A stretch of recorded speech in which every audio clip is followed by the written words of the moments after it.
સુરત પાંડેસરા વિસ્તારમાં રહેતી 16 વર્ષની મુસ્કાન તાવ અને પેટના દુખાવાની તકલીફને કારણે બીમાર હતી।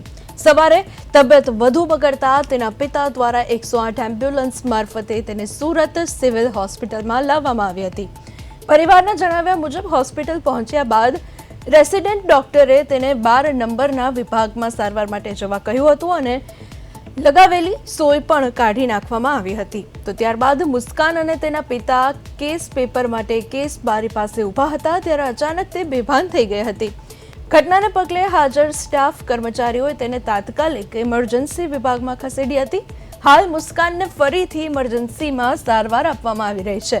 તો બીજી તરફ ડોક્ટર દ્વારા દર્દીની સ્થિતિ સામાન્ય હોવાનું જણાવાયું હતું।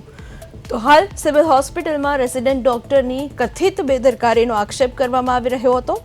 તો સુરતથી આ સમાચાર। સિવિલમાં દર્દીની તબિયત બગડી છે। 16 વર્ષીય યુવતી સારવાર દરમિયાન બેભાન થઈ ગઈ છે। પરિવારે ડોક્ટર સામે બેદરકારીનો આક્ષેપ કરી દીધો છે। યુવતીને ફરી ઇમરજન્સીમાં દાખલ કરવામાં આવી છે।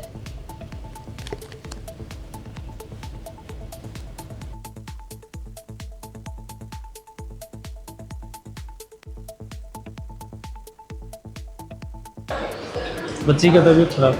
क्या हुआ है बच्चे को? पेट में दर्द है, फीवर है। क्या नाम है बच्चे? मुस्कान से। कब आए थे आप? सुबह कब आए थे? अभी आधा घंटा हुआ। फिर क्या हुआ इधर आके? इधर आके उसको बोले 12 नंबर में जाके दिखाओ, केस पेपर निकाल के तो इधर किसमें आए थे आप? एम्बुलेंस 108 एम्बुलेंस में आए थे। इधर आके डॉक्टर ने क्या बोला? 12 नंबर से केस पेपर निकाल के दिखा दो। बाद में लड़की यहाँ खड़ी खड़ी गिर गई।